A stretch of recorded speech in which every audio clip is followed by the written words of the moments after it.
स्वदेशमा रोजगारी नपाएको भन्दै विदेशिनीको संख्या दिन प्रतिदिन बाक्लिँदै गएको छ।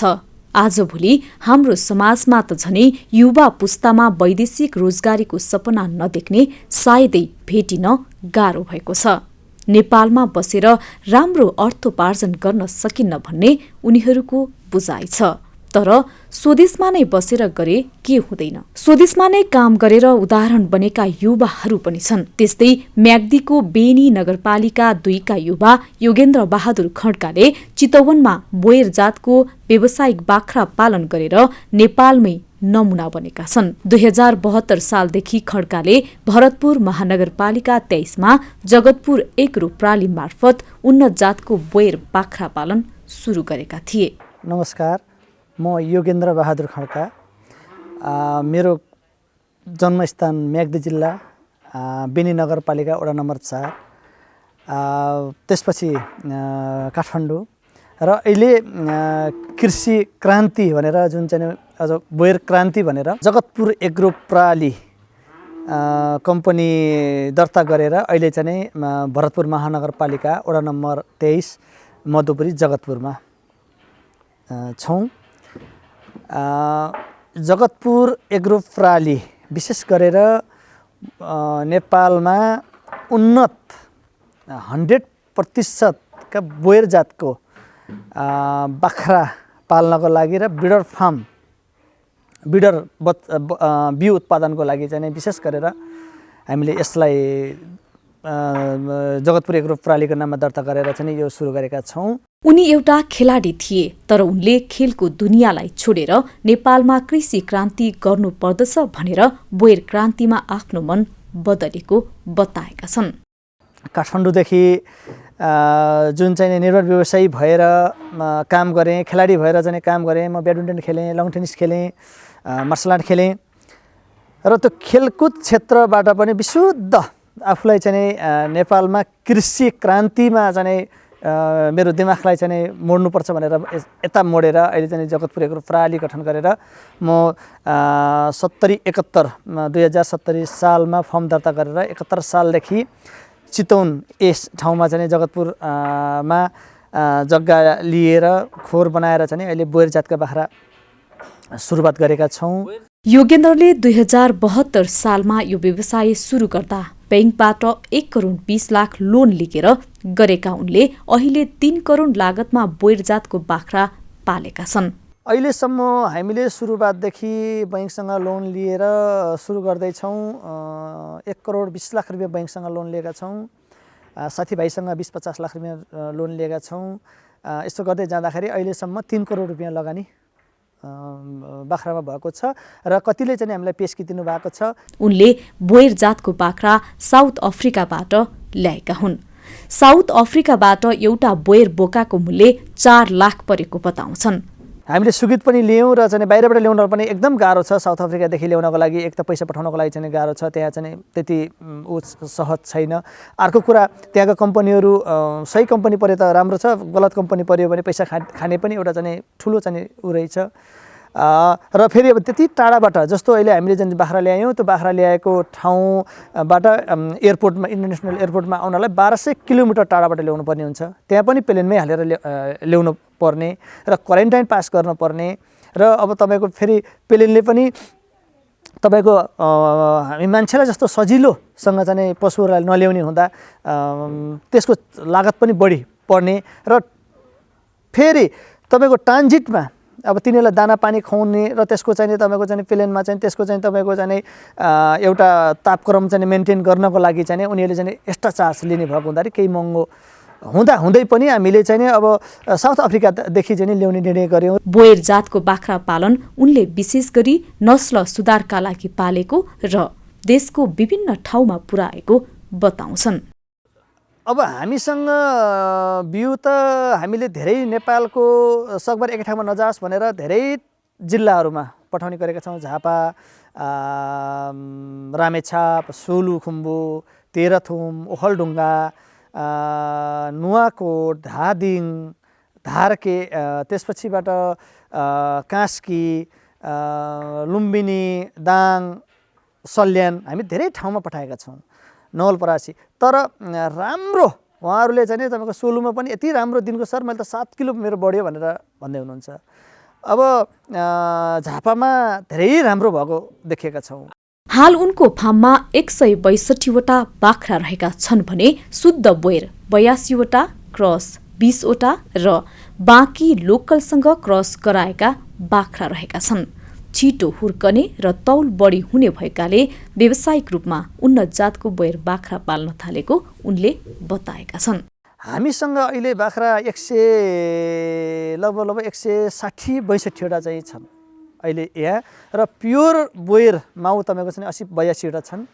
क्रस हामीसँग 20वटा छन्, जुन 50% 75% क्रस माउ चाहिँ यति छन् भने पाठापाठी र बच्ची गर्दाखेरि अहिले चाहिँ हामीसँग 160-62वटा यो फर्ममा छन् भने अर्को फर्ममा हामीले लोकल क्रस गर्दै गएका छौँ, त्यसमा चाहिँ हामीले 150। अब हामीले 10 किलो 12 किलोको बाख्रा पालेर बस्ने होइन, अब हामीले एक वर्षमा 100 किलो हुने बाख्रा पाल्नुपर्छ भनेर चाहिँ हामीले बोयर सुरु गरेका हौँ। र बोयरको हो हामीले चाहिँ अहिले तपाईँले हामीसँग देख्नुहुन्छ, हामीले 18 महिनामा हामीसँग बाहिरबाट ल्याएको बोका 18 महिनामा हामीसँग 129 किलो पनि भए, र अहिले हामीसँग 16 महिनाको बोका छ 121 किलो छ। अब हामीले अझ त्यसलाई चाहिँ भनौँ खसीकै हिसाबमा पाल्ने हो भने त 140 किलो 50 किलो बनाउन सक्थ्यौँ। र किन भन्दा हामीले यसलाई बोकाको रूपमा भनौँ बिडर फार्मको रूपमा चाहिँ बिडरको लागि चाहिँ हामीले बोका पालिएको भने उसको चाहिँ धेरै मोटो पनि हुँदैन, र त्यसलाई चाहिँ कम खाना र कम दाना चाहिँ दिँदाखेरि चाहिँ उनीहरू चाहिँ लेभलमा चाहिँ राखेका छौँ। र बोयरको विशेषता हामीले लोकलबाट पनि क्रस गरेर हामी हेऱ्यौँ, हामीले अब चाहिँ सस्तो लागतमा चाहिँ लोकलबाट चाहिँ सुरु गर्ने कि भन्नेमा पनि गयौँ।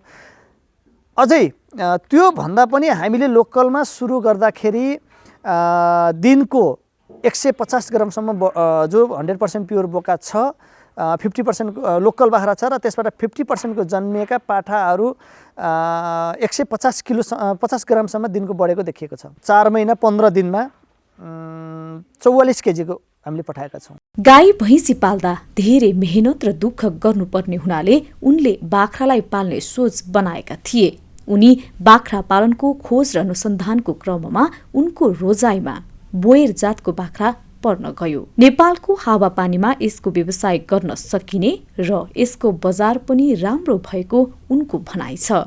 बोयर जातको बाख्रा उन्नत जातको बाख्रा भए पनि यसलाई सामान्य हाम्रै गाउँघरमा पालिने लोकल बाख्रा जसरी नै पाल्न सकिने कार्कीको भनाइ छ।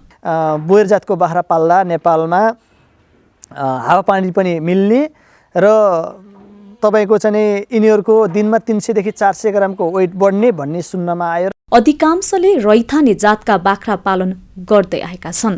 रैथाने जातका बाख्रा पाल्दा धेरै मेहनत र दुःख गर्नुपर्ने हुनाले उनले बोयर जातको बाख्रा पाल्न सुरु गरेको बताउँछन्। र बाख्रामा एउटा चाहिँ अब कमसेकम सजिलो पेसा र बाख्रामा तपाईँको नेपालमा बजारको पनि समस्या नभएको जो अहिले पनि सुन्नमा आउँछ। 12 अर्ब 13 अर्ब रुपियाँ चाहिँ बाहिरबाट चाहिँ मासु नेपालमा निर्यात हुन्छ, बजारको पनि समस्या नभएको र खेर गएका गाई र भैँसीले पनि नखाने घाँसहरूबाट बाख्रा पाल्न सकिने पेसा भएको हुँदाखेरि म बाख्राको अनुसन्धान सुरु गरेँ। साउथ अफ्रिकाबाट बोयर जातका बोका र माउ बाख्रा गरी 113वटा खरिद गरेर ल्याउन मात्रै सुरुमा 2 करोड 20 लाख लगानी गरेका खड्काले खोर निर्माणमा 40 लाख र घाँस व्यवस्थापनमा 10 लाख खर्चेका थिए। शुद्ध बोयर बोका प्रति गोटालाई 5 लाखसम्ममा किन्नु परेको थियो। त्यसमा 12वटा बोका र 101 माउ थिए। अहिले बाख्रा फर्ममा 4 करोड बढी लगानी गरिसकेका छन्। बोयर जातको बाख्रा ठूलो परिमाणमा पाल्नेमा खड्का मुलुककै पहिलो कृषक मानिन्छन्। खड्काले शुद्ध बोयरसँगै स्थानीय जातका बाख्रामा क्रस गराइएको बोयर बाख्राहरू समेत उत्पादन गर्दै आएका छन्। शुद्ध बोयर बोकालाई 2 लाखदेखि 2.5 लाख र बोयर पाठीलाई 2 लाखसम्ममा बिक्री हुने गरेको कृषक खड्काले बताए। उनले हालसम्ममा शुद्ध र क्रस गरी 400 बोयर बाख्रा बिक्री गरिसकेका छन्। पाठापाटीको संख्या पनि सोही हाराहारीमा छ। बोयर बाख्राको मासु स्वास्थ्यको लागि लाभदायी हुने र छोटो समयमा नै तौल भारी मात्रामा बढाउन सकिने भएकाले बजारमा माग बढेपछि खड्काले थालेको बोयर बाख्रा पालन फस्टाएको हो। उनले बोयर क्रस गरी उन्नत जातका पाठापाठी कृषकहरूलाई सुलभ मूल्यमा बिक्रीको लागि फर्मको नजिकै अर्को शाखा समेत विस्तार गरेका छन्। सामान्यतया बोयर जातको एउटा बोका एक वर्षमा 60 देखि 80 किलोसम्मको हुने गर्छ।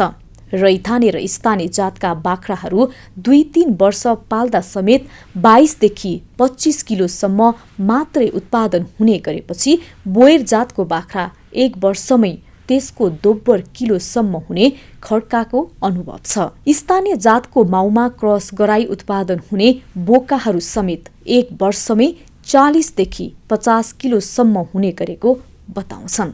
तपाईँका बाख्राहरू, तपाईँको चाहिँ खसीहरू नर्मल्ली तपाईँको 7 केजी 8 केजी बढ्छन् एक महिनामा। त्यहाँ उहाँले लाँदाखेरि 4 महिना 15 दिनमा 44 केजीको हामीले पठाएका छौँ। 2 बिघा आफ्नो र 8 बिघा जग्गा थप भाडामा लिएर बोयर बाख्रा पालन थालेका खड्काको फर्ममा अहिले 9 जनाले रोजगारी समेत पाएका छन्। सोही जग्गामा उनले बाख्राको लागि घाँस खेती समेत विस्तार गरेका छन्। बोयर बाख्रा पालनमा नेपालमै नमुनाको रूपमा विकास गरेका खड्काको बाख्रा फर्म अवलोकन गर्न आउनेको संख्या समेत बढेको छ। खड्काले उत्कृष्ट कृषकको रूपमा थुप्रै पुरस्कारहरू जित्न सफल पनि भएका छन्। छिमेकी मुलुक भारतबाट समेत माग आइरहेको बताउने कृषक खड्काले स्वदेशकै माग पूरा गर्न नसकेको अनुभव सुनाए। बोयर जातको बाख्राले 15 महिनाभित्रै पाठापाठी जन्माउने गर्छ भने 2 वर्षमा 3 पटक जुम्लाहा बच्चा जन्माउने भएकाले पछिल्लो समय कृषकहरू बोयर बाख्रा पालनमा आकर्षित भइरहेका हुन्। बोयर बाख्राको दैनिक 3 देखि 400 ग्राम तौल बढ्छ। सन् 1900 को पहिलो दशकमा दक्षिण अफ्रिकामा विकास भएको बोयर जातको बाख्रा छिटो शारीरिक वृद्धि, तौल उच्च, अन्य जातका बाख्राको तुलनामा रोग प्रतिरोधात्मक क्षमता बढी भएको र स्थानीय हावापानी अनुकूल भएकाले नेपालमा व्यवसायिक कृषकहरूको बोयर जातका बाख्राप्रति आकर्षण बढेको बताउँछन्। बोयर जातको बाख्रा पाल्दा नेपालमा हावापानी पनि मिल्ने र तपाईँको चाहिँ यिनीहरूको दिनमा 300 देखि 400 ग्रामको वेट बढ्ने। खड्का जस्तै मेहनती किसान कमै भेटिन्छन्। उहाँ जस्तै मेहनती युवा किसान हाम्रो गाउँघर समाजमा जताजतै भेटिने हो भने कृषि क्षेत्रमा देशले निकै प्रगति गर्ने थियो। योगेन्द्र बहादुर खड्काले गरेको व्यावसायिक बोयर बाख्रा पालनले विदेशी युवालाई प्रेरणा मिलोस्।